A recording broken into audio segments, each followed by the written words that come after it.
Good evening, everyone. Welcome to my fellow panel. What I intend to do is that I have some broad areas that we would like to discuss, and then time to time we will be opening it out to the audience to take in questions. The first area I'd like to discuss, Rohan, is that I remember in one of your columns you had written about Sri Lankan Airlines. It is very topical that it would have been better to have bought MR aircraft and given him than for us to take back Sri Lankan Airlines. What was your thought process behind that?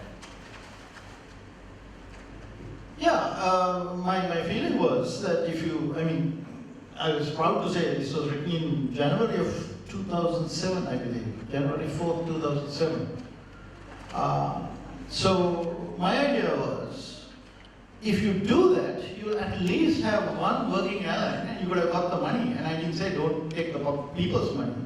You could have got the money from the sale of, say, the Heathrow strut and a few other things that the company had. And it wasn't really as bad as it is today now. I think Eran was offering it for a rupee, no?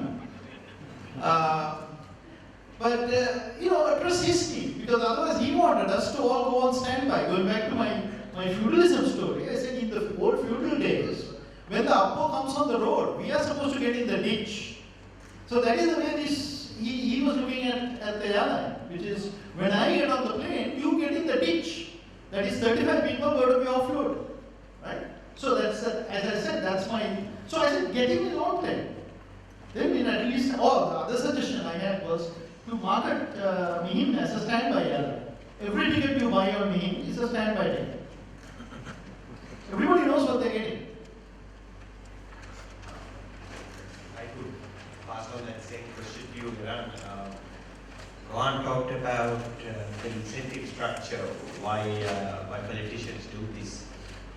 Can't we simply give them the money instead of state enterprises, because you do more damage, you distort the economy, it's more permanent. At least if you do a cash transfer, it is more temporary. What do you think? Yes, first of all, I want to thank Advocata, it's your inauguration, for inviting me. I'm sure the Minister of Public Enterprises will like to have me here, and he's out of the country. So thank you for inviting me.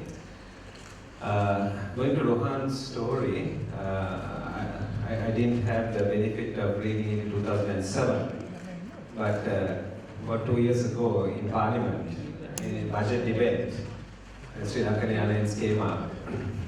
I said, the head of state has an official bungalow, has official vehicles, and I said, why not an official airline or aircraft? I mean, also presidents around the world have an official aircraft, and it's actually financially, I think, not a bad idea, because you write off basically the capital expenditure on it, and after that it's just costs. So financially it's not a bad idea. And I came about the idea because he had at that moment taken a Sri Lankan Airlines plane and had gone for some important meeting.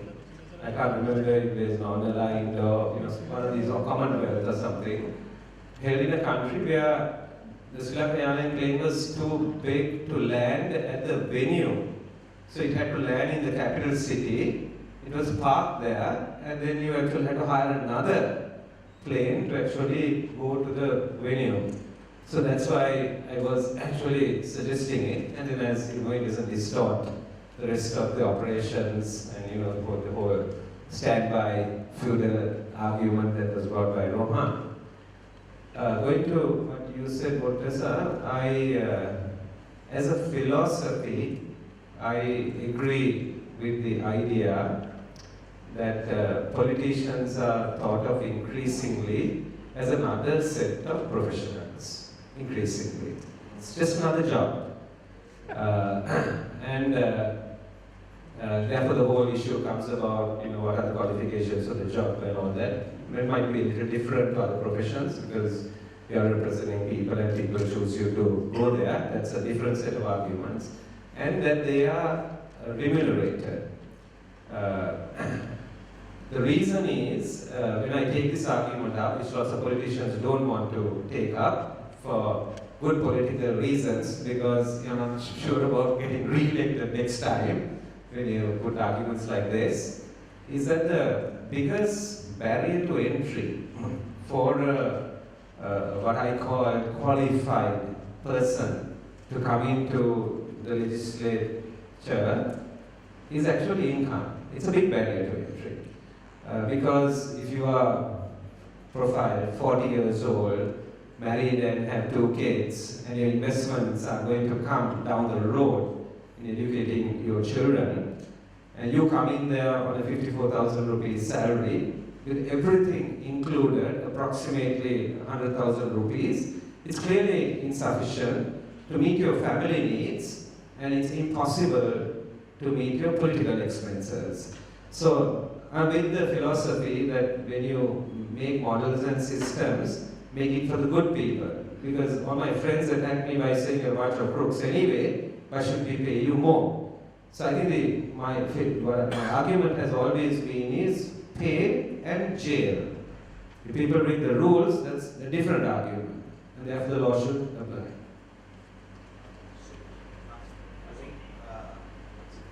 You have a view on mismanagement versus misallocation of resources, which is more possible?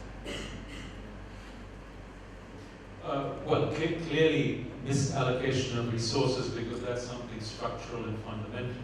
I meant that if you extract resources from state-owned enterprises for your own benefit, as opposed to having incompetent people mismanage, you do more damage in the latter case.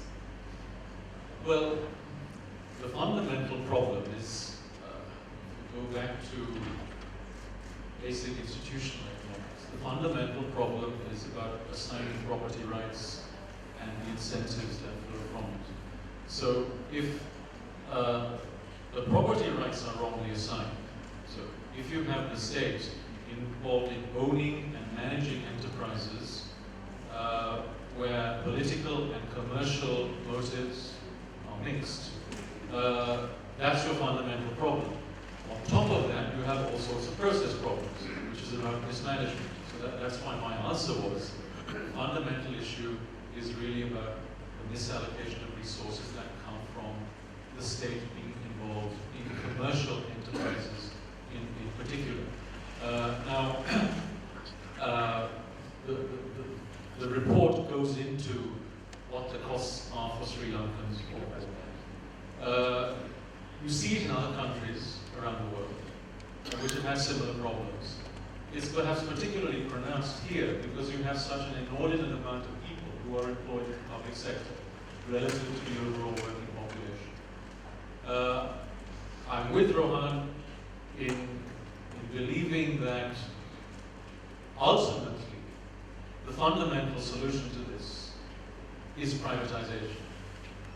There isn't another way around it, because unless you privatize commercial enterprises and maybe going beyond some of the utilities, because the utilities now, with all sorts of things, developments that have happened in the last 2 or 3 decades, have much more of a commercial ethos. Unless you do that, you're still going to be left with the fundamental problem. But in the real political world, given that the government, and particularly its highly illustrious and highly credible finance minister, has said very clearly that privatization is a dirty word and not to be mentioned, then you have to look for second best or least worst solutions, which is where we then talk about trying to correct issues of mismanagement through a holding company model, Temasek or whatever it is, and trying to depoliticize the whole thing as much as possible. That would be my answer to your question. Ravi, you have a view, if, as Rohan said, that politicians have an army of people. Can we just simply pay them without having them employed and who's managing? Yes, I think because then your damage is limited purely to the salaries that you have to pay, which you'll be paying anyway. The woes that they take in the business are going to be a lot more difficult to undo. You go and borrow money, invest in assets that can't generate adequate returns. You've got to pay the bank, the assets depreciating. You have all the running expenditure that goes on with it. So it's far better off to just keeping them at home and paying them salaries rather than let them mismanage businesses. So basically, you can have the welfare objective, Yes. but leave the management to professionals. Rohan, moving on to what Razeen said, the World Bank in their report, they have outlined the dominance of state enterprises in sectors. So this whole concept of real crowding out, as opposed to financial crowding out when the government crowds out the private sector in borrowing, real crowding out is where the government competes in the labor market for employee people. Rohan talked about the amount of employment that the state sector is dominating. Today in many sectors it's very difficult to find people because you are competing versus the state where the benefits, especially the pension benefits, are very low. And therefore the incentive structure is very skewed towards state employment. And the other is that very difficult to compete versus the state. So for example, to give you an example in aviation, private operators can't compete versus heli tours because it's run by the Air Force. And the remuneration system for an Air Force pilot is very different to private sector. They have benefits of all the airfields. So my question is that if privatization is a dirty word, it's politically difficult, how about more competition? Is that a way out? I think in India, what they're trying to do is that some of the state enterprises, especially state banks, they're trying to have benign neglect. So to allow the private sector to gain more and more market share. Is that viable? Because you said that competing versus the state sometimes is difficult. I mean, example of aviation, extremely difficult. But is there one way out that we open out sectors to more competition? The example of railways, you've written about it. Would you like to elaborate a bit? Yeah, I mean, there's all kinds of interesting things that are happening on the ground. Let's take railways, which is a very, very difficult area. I was on an upcountry train recently where I think of the 6 carriages, there were 3 that belonged to that were operated by the CGR. The other 3 were operated by private entities, 2 private entities. And of the 3 that was being operated by the government, 1 was an observation car, which was not open to the general passenger. Right? So basically, everybody else was crowded into 2 carriages. If I were them, I would have more carriages, but that's another story. They don't have the ability to invest in this. So there's a kind of a creeping privatization going on, even in this thing called the railway. The tickets for the first class observation carriages, etc., are sold on the day that they come to market. And then you can buy it in a secondary market. Right? So we are really a clean privatization, but it's gradually happening. Right? So that is like one of the most difficult problems that you have. Now, of course, you have to understand that very little of this money goes back into maintaining the track. The train is crawling along at 25 kilometers. 25 kilometers speed limit, quite a long stretch, right? And so on. So it's a very dysfunctional kind of solution, but when Mr. Hemsittimanand opened up that market at the beginning, I never thought it could expand to the level that it has expanded now. So that is sort of one extreme case. Now you all know the story on electricity, that on the generation side, private capital has been permitted. You also know that there's a lot of, it's a single buyer, single seller model. And you all know that there has been all sorts of rumors of corruption, at least, let's say. And I will say, There's no smoke without a fire on that, in that particular department. Let's be, as diplomatic as I'm capable of being. So you have these dysfunctional forms. If you did a clean cut, you wouldn't have these dysfunctions. Even Sri Lanka, which is the success story that everybody talks about. Even there we have, as I think I put up on the slide, it's an imperfect privatization. And in fact, it has been clawed back. I was involved in getting the IPO done in 2002, and we took it below 50%. But today, we all know it's behaving more or less like a government-owned company. So I think this pressure is building. What we need to do is to build, push on it, strengthen it, and orient it to the right kinds of spaces. Now, I don't know whether you noticed, and I was hoping you would notice, but you would talk about it, is that in the Temasek model, it's possible to change the government shareholder. Change the government shareholder. Now, please don't call it. Give it any name starting with P. We call it something else. Right?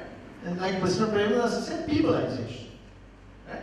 Call it something else, but maybe that's what we are doing, what you want to do. Doctrine of purity is not necessary. Right? Now, yesterday, day before, when I was debating with Mr. Andureti on TV, he said, no, I will not privatize. No privatization. The government is not going to privatize. All they are going to do is put it under a holding company. No privatization. I want privatization, but no me, nobody is listening to me. Right? Eran, you leave me now outside to sort of say, that stupid fellow, we are not going to do what he says. We are going to be much more moderate. And I make you look good. I hope Advocata will make you look good too. Eran, I would like to hope that one specific industry, you're a bank, a former bank, and your ministry is over the state banks. Now, there are private sector banks that are also competing. Still, state, ASB, BOC, People's Bank, they have about close to 50% of the deposit base. It is only slowly coming down. But still, as Rohan talked about, the playing field being tilted to the state, they have all the collection businesses, all the tax returns, all the tax collection is by the state banks. Any lending to the state is zero risk weighted. So if the private banks have leverage of about 10 times, the state banks have leverage of 20 times. Because all their lending is zero risk weighted, so they have the benefit of that. And actually on an ROE basis, they are the most profitable banks in the system because of the high leverage. Their ROEs are sometimes as high as 30%.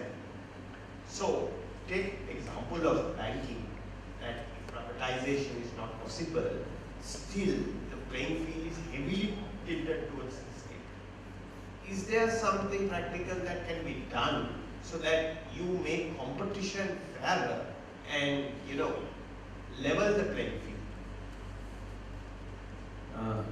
I think one thing that will change is with Basel III, and maybe if there are bankers here, they're probably more up to date than me on this.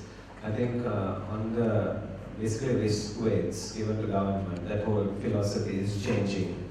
So the leverage will actually come down, and they will definitely require more capital under the Basel III, so which is also a way in which the playing field is going to be a little bit more even. The other thing that I think we have to accept is that if we can't argue this only in one way, we have to argue this in a holistic way. If our basic philosophy, right, I'm leaving the ownership question on the side, privatization or peopleization or whatever, we certainly have to make management independent. To the extent that we have to make management independent, we have to address the ownership issue. We have to address it, otherwise you can't make management independent. Now when you do that, and management is taking decisions on the SOE side, we'll have to do the same thing on the banking side. Because this is basically two hands that tap together, whether it's SOE or the state bank, you see? So if we accept that, we haven't still talked about this side, we'll have to then give the freedom to the SOEs, to the management of the SOEs, to decide about their financial needs as well and their requirements. So to completely restrict state enterprises, right, on making those decisions will not be fair, because we're going to then tie them at one end. So I think that will, in a way, release it. The other thing that will have to come down the road, whether we like it or not, if there are larger capital requirements, we'll either have to sell assets to capitalize our banks, or we will have to decide that we have enough reserves to basically capitalize it from the central government. And if that's not a possibility, which I think is not a possibility in the medium term, we will have to look to raise equity from outside. And I think that what we are currently trying to do, and I was having a discussion today with some researchers, is we have to actually do a study, not just based on the rules, but based on the forecast of the economy growing over the next few years, and make some calculation on that. If I throw this to Razeen, a quick clarification. In a state-owned enterprise, the salary structures, the wage structures, is that governed by AR and FR, or they can be paying a different level of wages? No, they are governed in some way or the other, including the banks. In fact, I'm surprised that I'm, as a new politician learning, I had to sign off on the two state banks' salary increases. And I was wondering why.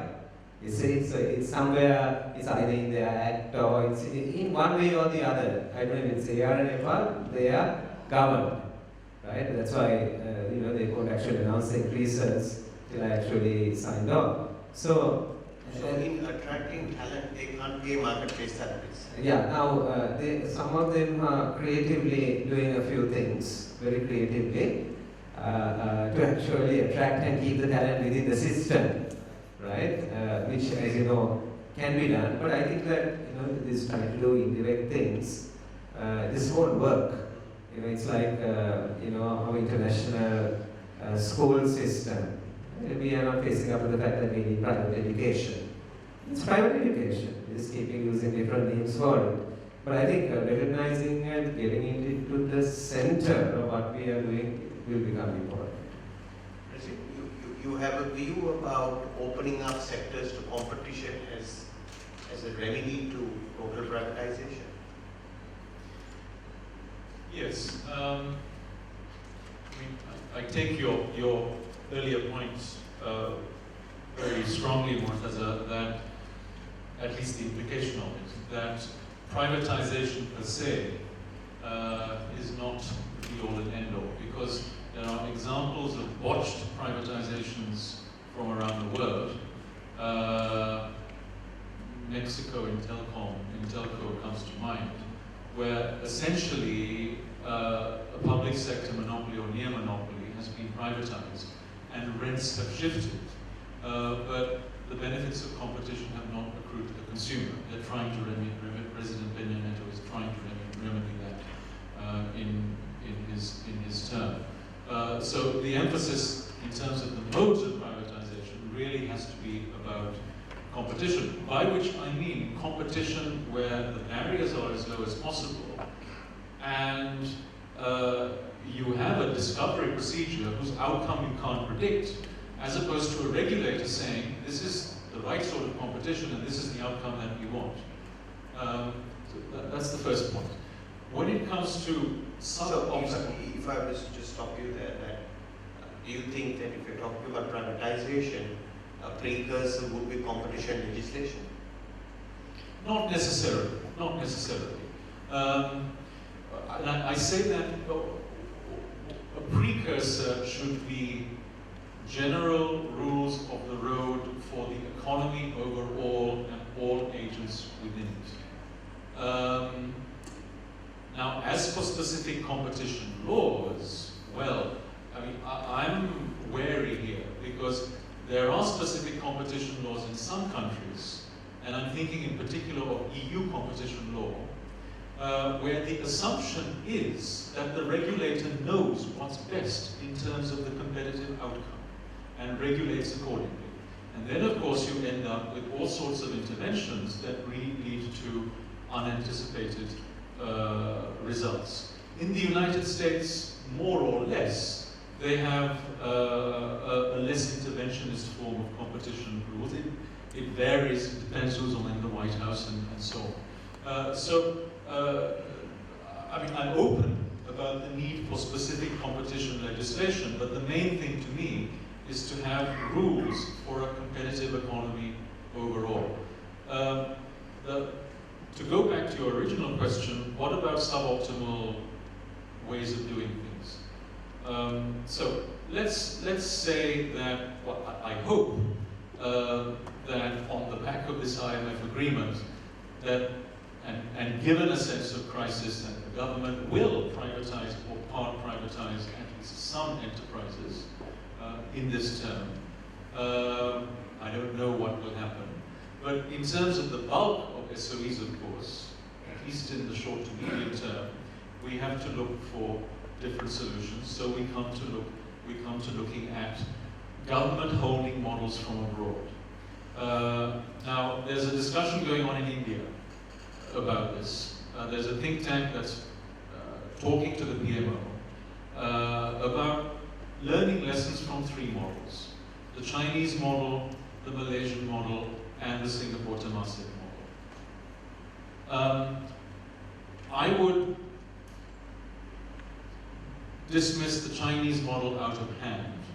Many people attribute industrial policy success to it, but if you look at the 120 or so national SOEs, and that includes 4 banks and 4 insurers, they waste and destroy capital on a gargantuan scale to the detriment of the productive engines of the Chinese economy, which are overwhelmingly in the private sector, through various means. I am skeptical about the Malaysian model, that's to say Khazanah in particular. There are some Khazanah companies that operate reasonably well because somehow or other they've been insulated from Malaysian politics. Telecommunications come to mind. But there are other Khazanah companies that have inevitably succumbed to the poison of Malaysian politics, and particularly the Bumiputera policy. In other words, they're highly politicized. So I don't think we have that much to learn from Khazanah. So what about the Temasek model in Singapore? Now, my own view is that the GLCs in Singapore, for all their touted successes, there are advantages and there are disadvantages. Compared with other SOEs, and mainly because Singapore is open to international competition. Its enterprises in the public sector have those commercial disciplines that other SOEs don't have. The government has also, with or without Ho Ching, managed to institute systems whereby ownership and management are not completely, but largely separated. So those are the good things about Temasek. But let me say one thing negative about the GLCs in Singapore, because it's I think very important. It's worth saying, because many people tend to think about the GLCs in Singapore as a justification for state ownership of commercial enterprises. There may have been an argument for having GLCs going back to the 60s and 70s for some reasons of market failure here or there. I don't think there is a credible economic argument left for not privatizing all or nearly all of the GLCs under Temasek now. Why? Because they limit competition. They have a disproportionate call in terms of the local factor markets for land, for labor to some extent. They dominate the Singapore Stock Exchange. This isn't to the detriment of the multinationals in Singapore, but it's to the detriment of the private sector in Singapore, which is very weak. They are genuinely crowded out by the GLCs, who of course have that government backing. So what can Sri Lanka learn from the Temasek model? yes, I would echo Rohan in saying that you can flexibly vary minority equity holdings, perhaps as a prelude when the political time is ripe to privatization of some companies. Yes, you should try to separate ownership from management. How you do that in the feudal society that is Colombo's elite, where there are friends, where there are cronies, and where most of them tend to be related by blood to each other, is something that defeats me for the moment. But very final point is this, and this is a little twist that's perhaps worth thinking about. The Temasek companies are supposed to be commercial enterprises. You think of the big ones: Singapore Airlines, Singtel, Keppel, Sembawang, Capital Land, and a few others. These are supposed to be enterprises with a commercial logic and not with political motives and political mandates. So I would think twice about housing the whole charabang of Sri Lankan SOEs under one holding company.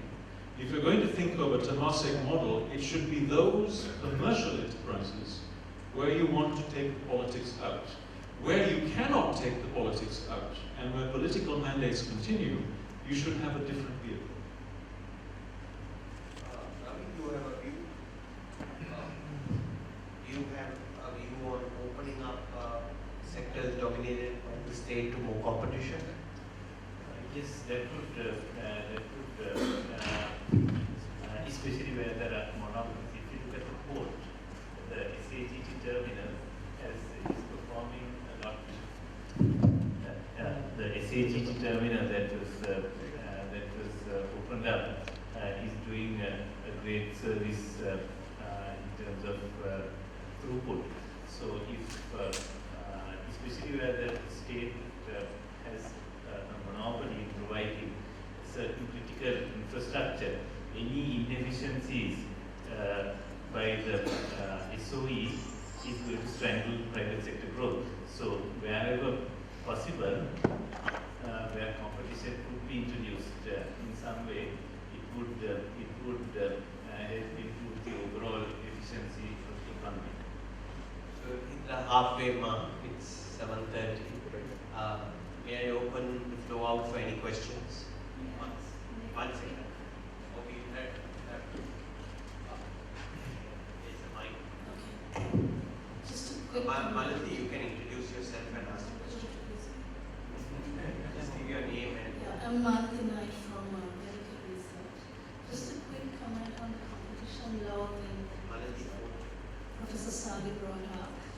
It's not, and Murtaza, you too, it's not the question that you need competition laws as a prerequisite for privatization, but you actually now need competition law for free trade agreements. The TPP, for instance, it's a condition. On NAFTA, it was a condition. So if we are thinking of engaging more in trade agreements, then we need competition law. That's the first thing. Another specification with those trade agreements is that you don't extend special and differential treatment to SOEs. So it doesn't come in terms of privatization necessarily, but another angle. And the third thing is, Sri Lanka did have a really good Fair Trading Commission Act. So it's just bring it back. It's a really good piece of legislation. We have anti-competitive practices legislation, but we cannot investigate monopolies and mergers. So it's not like it's going to take a lot of work to bring it back. any other questions? That was more comment. No, I think you can hear my voice, I suppose. So everybody knows it's a public secret. Everybody knows that government hospital is the best. Team of doctors and all the people are there. Earlier, everybody's big secret that state engineering corporation was the best for construction and design. Because not only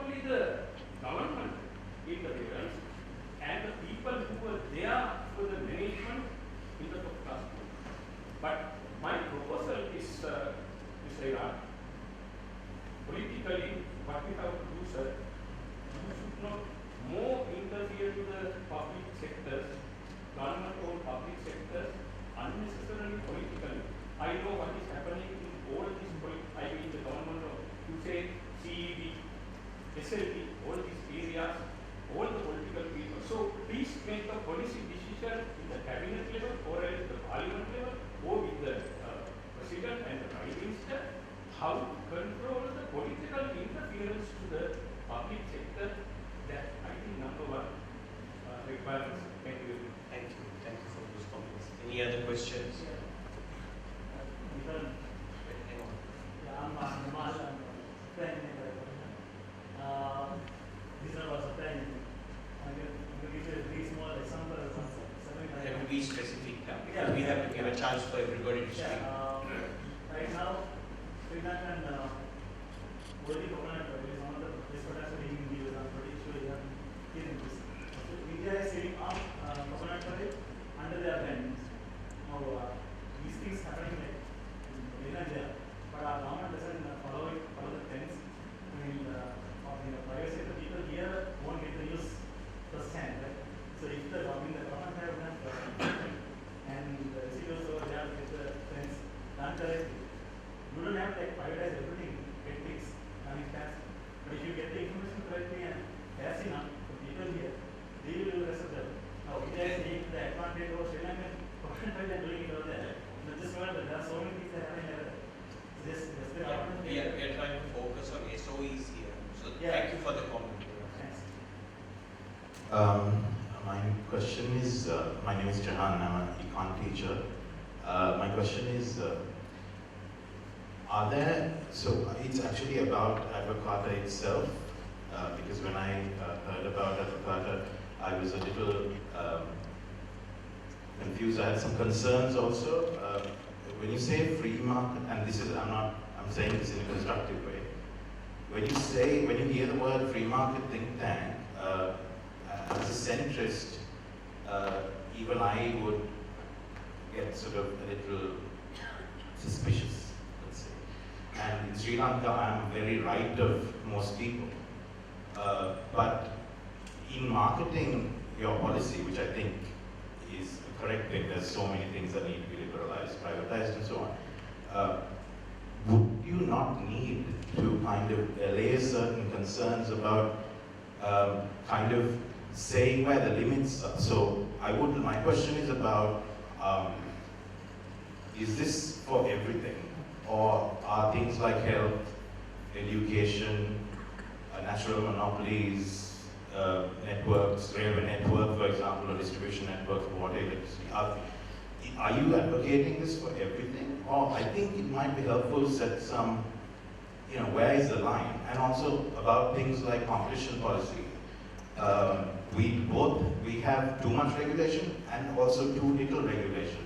Too much bad regulation and too little good regulation. I think things like competition policy, in order to ensure competition and that the free market works properly, wouldn't you not need to stop things like Carlsberg and Lion creating a beer monopoly by taking over 3 coins or preventing access to the market?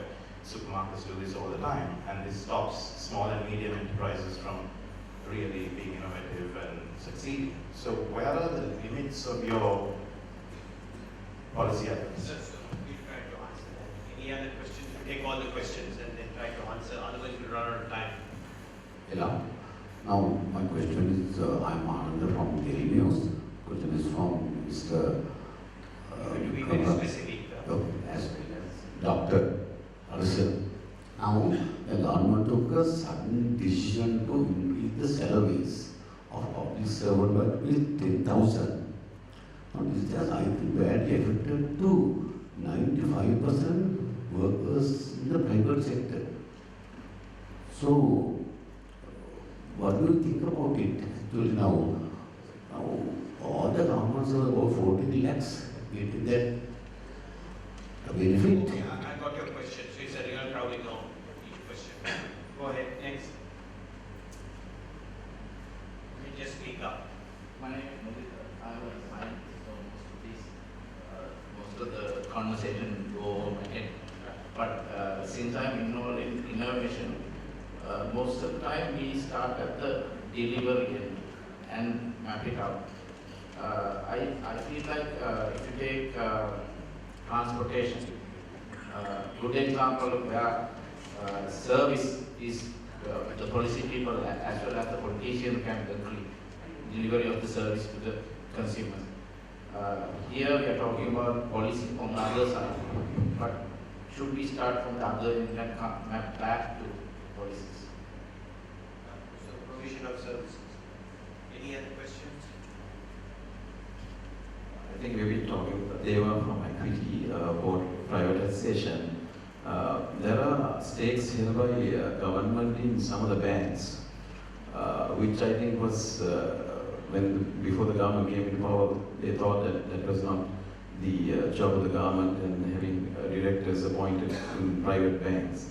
So will all these stakes also be brought under the Temasek model, or would that be the first thing that the government can do a corrective action by showing their commitment to moving towards the privatization or whatever the model you call it?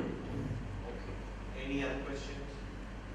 My name is Dinika Jayamaha, and first of all, I subscribe to the notion that I think what we've been discussing, the free market philosophy and bringing in state-owned enterprises. My question is that I also am conscious of the fact that right now in Sri Lanka, the incentives of politicians is to get re-elected, and one portion of this is by giving jobs to their supporters. Now, in the context of Temasek and also the Malaysian case study, for this to change into the free market notion, there has been, for lack of a better word, a more authoritarian leadership, where you take away the incentive of being re-elected and you can do what you want for the next so many years. To a certain extent, it's arguable, I know. My question is this: what would be the first catalyst for change to take us from where we are right now into a complete state-owned enterprise into a more private sector-oriented free market enterprise? What would be the key thing that would help us, given our incentives are misaligned right now, but we all know what should be done? Anything else? This is the last question because we run out of time. Daniel Alphonsus from the Foreign Ministry. My question is, in Sri Lanka we've all experienced the benefits of privatization. Take telecoms, for example, that was discussed. Everyone in this country knows how difficult it was to get a telephone line. Everyone knows how easy it is now. And there are other examples you can use, from LPG gas to fuel to the port, and cases where renationalization has had very bad effects, like Sri Lankan Airlines. But then why is there such continued public resistance? You can understand perhaps employees in state-owned enterprises resisting, but why is there such widespread and persistent public resistance to privatization? What's your name? Daniel Alphonsus. Daniel.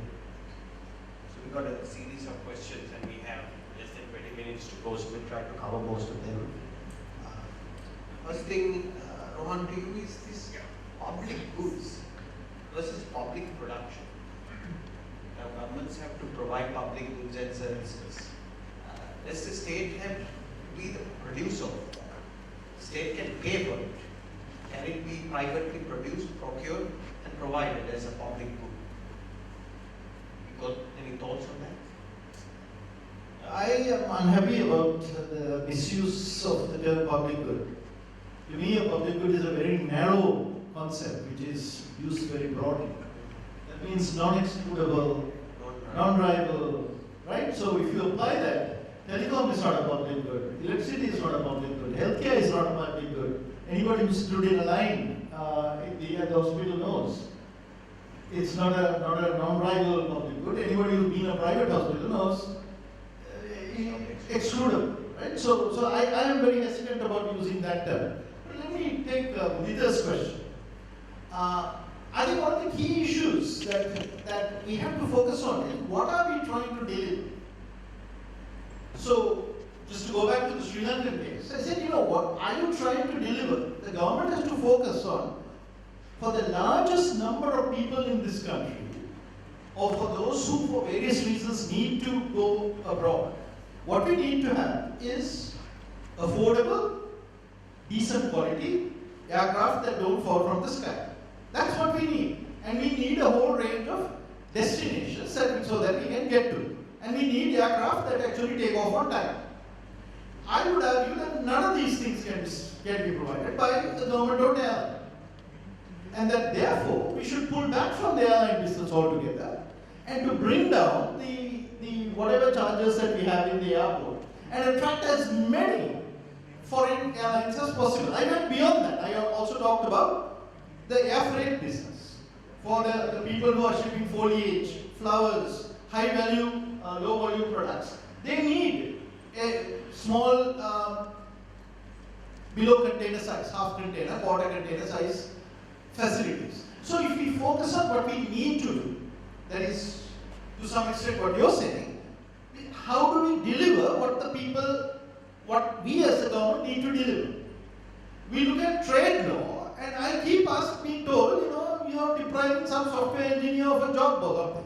And I said, it's not the government's job to provide, government's task to provide jobs to software engineers. The government's job is to give our people the lowest cost, highest quality, greatest choice in goods and services. That's what the government's job is. So I'm completely with you. That's the focus of everything that I've done in my life. And I don't care which color the cat is, as long as it gives that. Right? So that's how I would go about it.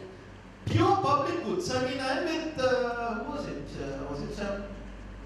Was it there? I mean, even the example of a lighthouse. Lighthouse is not a public good. You can easily, many lighthouses in the world have been near harbors, and you can build in the charges for the lighthouse into your harbor fees. And you can provide lighthouse services without saying it's non-rival and non-excluded. I do recognize that there's a possibility of looking at positive externalities in some areas, and let's do that. And I think somebody wanted to know, Jahan, that's where I would draw the line. I would say let's do the commercial enterprises that are actually harming people by not giving them the services they need. That's our priority. Let's not even talk about the rest. If you want, let's do something else about making government services efficient. But our focus should be on reducing the harm done to people by badly performing commercial enterprises that are under government ownership.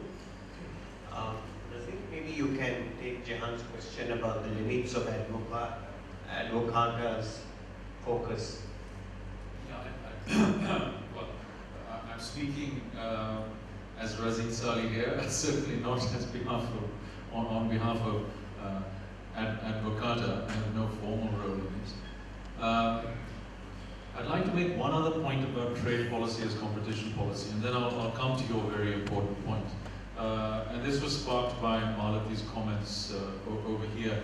There was an Austrian economist called Gottfried Haberler, also a trade economist, who said that the best competition policy is free trade. And that's something Sri Lanka should not forget. It needs to reverse a decade of de-liberalization on trade. It needs to liberalize trade and foreign investment. There's a whole lot of stuff to do. But to me, there are perhaps two litmus tests of credible opening of the Sri Lankan economy to the global economy, which have very strong competition implications, for which you don't probably need new competition legislation. One is to break the cartel of shipping agents who have a nice cozy arrangement here, but prevent Maersk and other big international shipping lines coming here with both shipping operations and container operations and having Sri Lanka as their South Asian hub. Now that to me is good trade policy and competition policy at the same time. Another is opening the tea market to imports and blending. Again, trade policy and competition policy at the same time. Those are but two examples of the overall picture. Back to the point you made. I think Rohan summed it up in terms of what you and all of those involved in Advocata would share in common. People might have differences of emphasis here or there. That's not important at the moment. There will inevitably be differences on the limits of free markets and the role of government. Even Adam Smith talked about essentially a public goods role for government in a very broad sense, starting with law and order, and going on to, yes, education and infrastructure. You can think of them as public goods, you can think of them as merit goods, you look at negative externalities. To me, the most important thing is that the government has a role in certain areas that includes healthcare and education. But my personal view is that it shouldn't necessarily extend to the actual provision of the service. And there are all kinds of ways in these merit good areas where competition can be served by private sector delivery with a role for government finance and under a common rule of law. But others might disagree. I don't think there should be any kind of three-line whip in Advocata on that kind of thing. Okay. So, with regard to neighbor's question, Eran, about states held by government banks, my first clarification to that question is, does the government actually own any states, or is it investment institutions like Provident Fund where the benefit goes to the members, or the life insurance fund where the benefit goes to the policy holders who are holding these things? Purely, does any government entity directly own any of these things? I think it's generally when they refer to government stakes, they're referring to stakes that governments can influence. Right. So there's no real government ownership. No, it's EPF, ETF kind of stakes, then banks, insurance companies owned by the government having stakes. Treasury doesn't own. No, as far as I know, the Treasury doesn't own any stake in any bank, any of these private banks. The thing is, we don't operate in a vacuum. There's theory and then there's practice. And while I was head of the bank, sorry for the anecdote, I came under pressure to basically remove directors and to put new directors on. And that was not a decision for the management, it was a decision for the board. And the board was under pressure. And it was a direct interference, basically by government. And it was resisted. But once I moved out, it just happened. Overnight, directors changed. Gun was held to their head, and they were basically told, if you don't change, we will use our majorities at the AGM and make the changes. This is what actually happened. It happened in other banks also. It happened virtually in most private banks. And that was not desirable at all. Then you have years of that, and then you have a change of government, and then often a new government then views those directors who came in through that particular door as probably people who should not be there. So that's the starting point. And then you're wondering how you actually change this. Now, so to change it, your first temptation is to do absolutely the same thing, and then after that, to go back to the philosophy you believe in, is to leave them as pretty independent. So I think that what happened so far is, when this question did come up, right, is that I completely objected to those phone calls being made to people in those institutions to tell them that this is what's going to happen. But what we did allow, and we have, it's not a case of us allowing, it can happen anyway, the shareholders, right, to basically act in their interest. And if you see what actually happened is, the shareholders didn't act in concert. As a result, shareholders acted differently. And therefore, AGMs were held, and you have the results that it came. Now it's always possible for a present government to do what a former government did, even though it is undesirable to do, and I'm still of the same view. So I think, because as I said, you're not working with a white sheet of paper, you're working with a history. we have to find ways in which those concerns have to be addressed. I am also of the view that government certainly shouldn't be interfering in private banks, or basically, definitely, even using their shareholding, and the rules have to be applied. Acting in concert is not permissible. Therefore, acting in concert for government entities is also not permissible. So it has to be a level playing field. But it shouldn't be at the cost of the economic benefits to the members of the EPF or the policy holders of the life fund. Because if we are to simply say that these entities have to sell their stakes, the economic upside from having these investments will be lost to us. No, I think that decision should, because you asked me specifically on the EPF, that decision should be completely left to be taken in the interest of the members of the EPF. So if I was to join two questions, maybe I can just throw it to the panel because we're running out of time.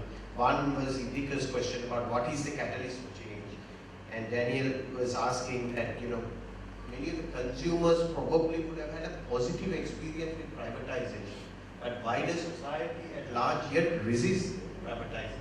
Is it society at large or the consumer who is resisting, or is it a narrow bunch of people who have strong vested interests, who are vociferous and vocal, who make us believe that society at large doesn't want this to happen? Rohan? I've had enough, but I think my answer was given in my presentation. It's a crisis. That's the only thing. Because they're generally iron triangles. That's the catalyst. Yeah, there are iron triangles. You try to change anything in schools, you try to change anything in anything. Now, a Sri Lankan example, the politicians are given all kinds of sweet deals. When they travel, they are treated with respect. They are made comfortable, and therefore they don't mess with the Sri Lankan management. They turn a blind eye, there's a quid pro quo, and then the employees form the third part of the triangle. So it's a very solid object if you think of iron triangle. Very difficult to displace it. It's only when there's a multiple billion hole in the budget that there's a possibility of breaking the iron triangle. So, crisis. Wait for crisis. Go for the crisis. That is the agenda. I honestly believe, Daniel, that in fact there is I talked about the feudal Fabian mindset. There is a great deal of ownership of this idea. People honestly believe that things should be held by the government, that privatization is not good, that they will treat us with disrespect, that there's a huge cultural baggage that goes with this. And it's very, very difficult to displace it. I fought it in the old days when the telecom privatization was young. There wasn't this positive feeling back in 1998. There was a lot of negative feelings about telecom at that time. People wanted to go to Sri Lanka Telecom. It took a long time for people to abandon Sri Lanka Telecom and go to the competitors. So that's why I said it's a long haul. Because one, it's our feudal culture. Two, it has been God knows how many years of Fabianism. And three, it's what we are teaching in the universities today. What we are teaching in the schools today. Go take a look if you guys are interested. Go take a look at what they're teaching as economics in the school books. Go take a look. That is what is causing all this, right? And there's a general culture which is Irisia.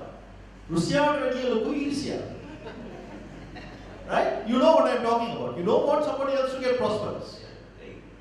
Jealousy, yeah. So, may I ask Sarath, would you like to say something?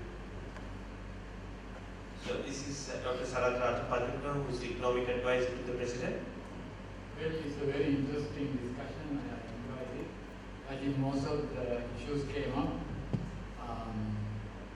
And we still seem to have not resolved the issue as to which way to go, whether to privatize or not. I wrote professor about the question of public goods. Education is explode it like that. Hold it like this. Education is not a public good, so there are certain limitations. I mean, the New Zealanders in the 1980s privatized railways, post offices, anything that they could get their hands on, and I think they worked, at least for a long time. Okay, just one last topic to explore. There was some statements saying about listing stakes on the stock market. You mentioned that, Rohan, and maybe Eran, you might also have some thoughts on this. Now, actually, my day job is in the capital markets, and I have this philosophical question. If you're going to privatize and list things, you have private capital investing under what kind of management? That is a $1 billion question. So some of the people come and say that, okay, put a 10% stake on the market, put a 15% stake on the market. But are you offering the same management? Take, for example, Sri Lanka Telecom. Of course, the free float is now only 3%. But the management never changed. The type of management that we have is still of a public entity. No, the Japanese had the management. But it changed. I mean, when the Japanese had the management, they broke the salary scales. They started, they introduced a new organizational culture in that place. I got to give them the credit. I fought with them, but they have to give him the credit for what they did. He was allowed in his office. But Rohan, when they listed, management contract was ended. No. Sotipal opted out after about a year later. At that moment, it was still the Japanese management. So this was a question I wanted to ask you, Eran, that at various forums when people have viewed that, okay, like this 10%, 15%. Again, you're going to have the same issue that it's only a minority stake. The minority. So, the holding company be the solution? So, the other thing I want, so what's your view on that? And the second thing is that I just wanted to inform you that the concept of listing doesn't necessarily mean issuing equity. If they issue debt, technically they become a listed company. So as per the stock exchange regulation, the governance rules, the reporting rules, they have to abide by all of them. And there are quite a few companies, like the Bank of Ceylon, actually is a listed company because it has issued debentures. So maybe interim step may be to get many of the state-owned enterprises to list and issue debt without selling equity. So some of the partial benefits of being listed, so because you have the debt holders as opposed to shareholders who can also keep that added benefit and hopefully have that debt widely owned so that that pressure is there. Do you have any thoughts on this? No, thank you. Thank you for the suggestion on the listing of debt. I think when we look at what we are trying to do with state-owned enterprises, there is no one solution. We are looking at it industry-wise and institutionally. And we are looking at it basically at one end, if you want absolute freedom of management, then it's tied to the ownership question, because you have control, then you have freedom. So we will be able to do that in some places we will not be able to do that. But even marginal change, the fact that you list some equity, you will have some marginal improvement because there will be more regulation, good practices that you will have to basically comply with. I want to just very quickly take that issue that was referred to in terms of, why do people actually resist? Daniel's question, resist these changes. Take the Sri Lankan Airlines example, right? I was asked finally after lots of discussion, so what do you do with this? And I said, close it. And everybody was stunned, right? And the reason, then I followed it up by saying that if this was privately owned and private equity was in this, that's a conclusion that they would have certainly come to. Because airlines as an industry is anyway very difficult. A apart from all the other issues of wastage, inefficiency, corruption, mismanagement and all that. It's anyway difficult, is it? Then after I said that, I said, now you don't ask me, you tell me what the decision is. I moved it from a commercial decision to a political decision. So we don't live in a vacuum. We are not only making commercial decisions, we are making political decisions. And then I'm using that example. Then the question arises, I put it very bluntly and said, how much do you want to actually pay for flying the flag? You tell me the number and I will tell you how to model it to that number, reverse it. Right? You tell me the number. Then in the Sunday Times, I read, I think it was the Sunday Times, I read that there were 2 surveys done on the Sri Lankan Airlines issue. In one survey it said that basically the public was with the idea that privatizing it, looking for a partner, all that might be a good idea. And then there was another survey which said basically no way. It's a completely different survey which said a vast majority said no way should you privatize your airline. Now if you look at the people surveyed, it was clear. At one end it was probably more business professionals, education levels were high, okay, email survey or whatever. And the other one was basically surveying probably random people on the street. So there is resistance, right? Because Rohan also mentioned a lot of reasons why about education, culture, is that. But the fact of the matter is we are a democracy, right? And people are reflecting their opinions.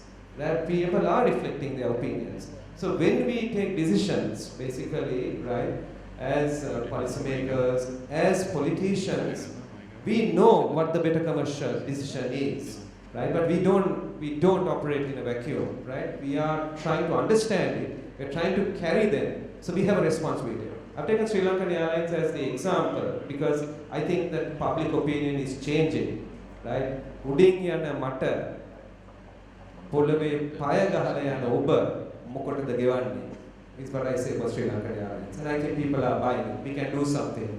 But from there we have to move. We have the plantations, for example. But then I had a review today. I asked the question. People are talking about JEDB, SPC, Alka work, and the other 5 plantations and what we are going to do with it. But I asked the question. We gave the RPC so many years ago. What is the contribution to the state from it? So we have questions to ask. Because their view is that we will also give these assets to them. See, so, right? If we are doing it, we need to understand it a little bit more deeply, right? What is actually the issue there? That's why I said we have to look at industry by industry. We have to look at it institution by institution. We know sometimes what is the best commercial outcome we are expecting, and then we have to be able to really sell it. The job of the Minister of Public Enterprises and his deputy is actually selling to the public what we think is the right idea. How to do it is not so much the problem that we face. Thank you. So I'll give Ravi the final word. Do you have any views on some of the topics we discussed? Not a lot, but on the subject of listing, I think one of the big advantages would be to the disclosure and the transparency. When we were trying to put this data together, we were told that there were 245 state-owned enterprises according to the Treasury, but only about 55 of them were able to extract data also. Listing the company would force them to produce regular accounts and would expose the size of the whole. At the moment, we don't really know what we are correcting. Even extracting a list of these companies is problematic. Yes. That would be the next step. But regular accounts followed up by the regulators would be a starting point for assessing the size of the problem. The time is 8:10 and I've exceeded my time limit by 10 minutes. So thank you very much for my fellow panelists. I'd like to bring this panel discussion to an